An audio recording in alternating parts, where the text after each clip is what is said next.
Amazon Fire devices.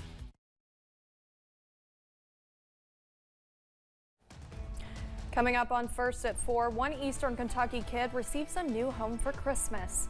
And a major winter storm has taken its toll across the country, killing more than 50 people. Plus, I can't rule out a few more flakes, but things looking warmer to finish 2022. The latest look at the forecast for the new year coming up as Mountain News First at 4 starts right now. Dedicated to Eastern and Southern Kentucky, this is WYMT Mountain News First at 4. Good afternoon. I'm Olivia Calfee. Thanks for joining us on First at 4. This Christmas, many kids might have received toys, games, or clothes under the tree. But for one Knott County 6-year-old, Santa brought something even bigger than he could have ever imagined. After losing his home in the flood last July, Caleb White made sure to add a new home to his Christmas wish list. And when he woke up on Christmas morning, his mom and dad presented him with a key to a new home the family will be moving into this summer. He's been looking just as hard as we have to find us a new home since the flood. He even said that every time, like if somebody would give him money or something, he was putting it in a piggy bank, and his first words were saying, "I'm saving it for us a new house." The family is receiving the new home thanks to the Housing Development Alliance. Caleb says he is especially excited to have more room to play with toys and to have a Spider-Man themed bedroom. Well, some snow still sticking around, at least on the ground, because, well, temperatures haven't gotten quite above freezing yet, but we're not far away from a big-time warm-up to finish out 2022. There's a look at the Mountain Parkway at Slade, 27, the current reading. You see plenty of snow there in the median on the sides of the roads. The roads itself looking okay, at least for now. Here's a view from downtown Somerset. Still plenty of snow there on the downtown square near the Christmas tree, but for the most part, things are a-okay on the roundabout right there, so looking good at the moment. Temperatures and wind chills, notice 28 in Hazard, 28 on the wind chill, 27 in Jackson, 22 on the wind chill, so we're bringing down some of those heftier wind chill numbers that we've been seeing over the past couple of days. Pinpoint Doppler, yes, a few flurries out there, most prominent right now on the Johnson-Morgan County line, a few others scattered about, and a few more trying to work into southern Wayne County. But for the most part, as we put everything into motion, our big-time threat for snow showers is winding down. You see backing on out, a couple of more trying to scoot through portions of the Mississippi Valley, but should be in good shape. Either way, keep that First Alert weather app handy. As we head through tonight, temperatures will fall back into the 20s with those cloudy skies, but we've got some clearing and temperatures above freezing on the way. Details on that in a few minutes. Olivia? Thanks, Evan. More than 50 people have died across the U.S. due to the massive winter storm, leaving cities buried under feet of snow during the holiday weekend. As the brutal winter weather continues blasting much of the country, CNN's Ivan Rodriguez reports on the latest from some of the hardest hit states. We tried to keep it together for as long as possible because we didn't want to frighten the kids.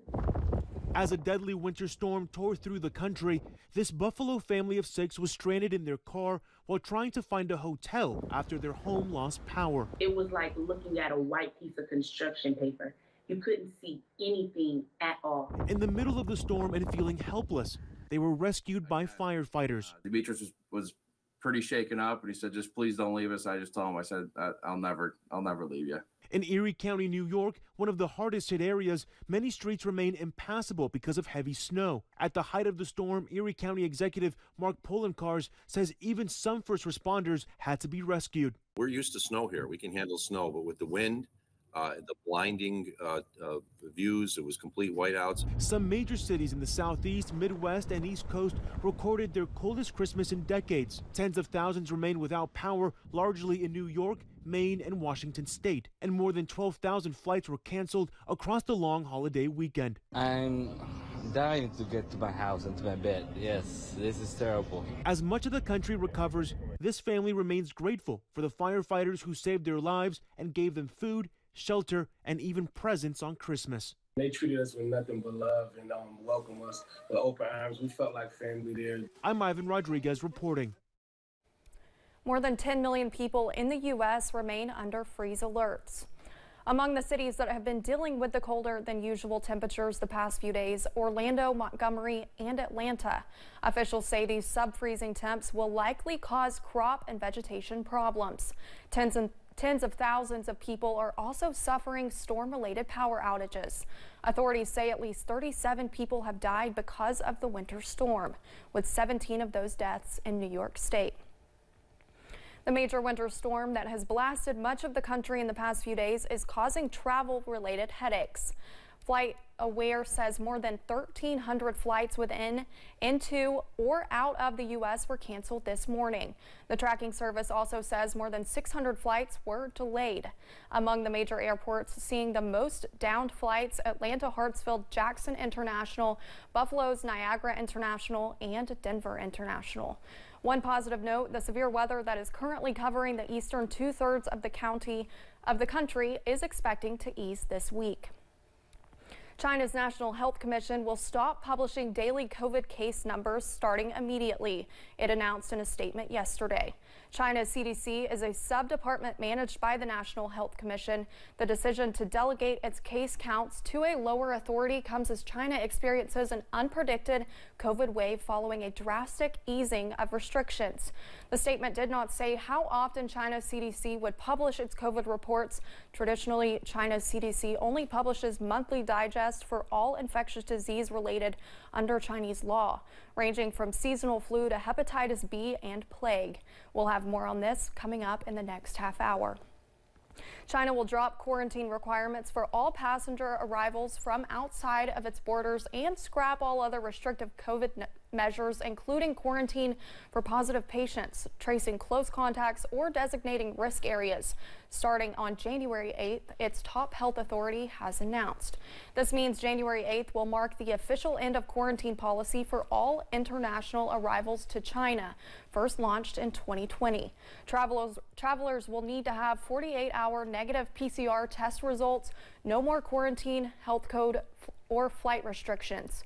For now, people arriving from outside of mainland China and Macau need to undergo 5 days of hotel quarantine and 3 days of self-isolation at home. Coming up on First at 4, Ukrainians are finding moments of holiday peace despite Russia's relentless war. Plus, the last of the flakes are heading out of here, but above average warmth is on the way to take their place. The very latest after this. Mom's in her sweater, dad's in his cap, kids are excited.